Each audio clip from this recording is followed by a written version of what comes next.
Welcome everyone, my name is Sarah Balanon and today I'll be presenting a public health topic for you. Today we'll be learning how to check your pulse.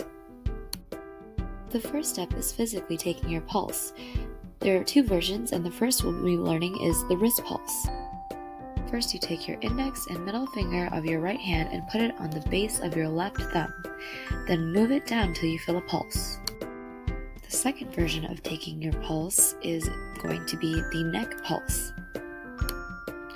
You take your index and middle finger and you put it on your neck beside your trachea on either side and move until you feel your pulse. Step 2 is timing your pulse. For this you'll need a timer or a clock.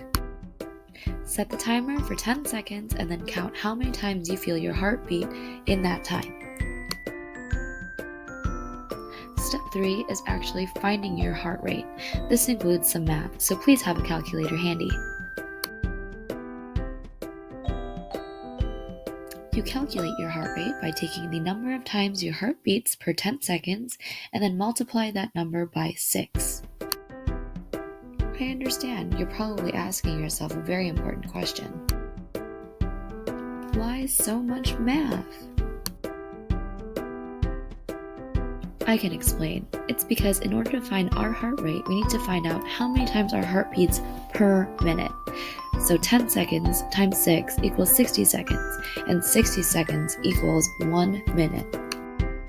So now you know your heart rate, but what does that mean? It means you can determine if your heart is beating normally. A normal resting heart rate range will be anywhere between 60 to 100 beats per minute, or BPM.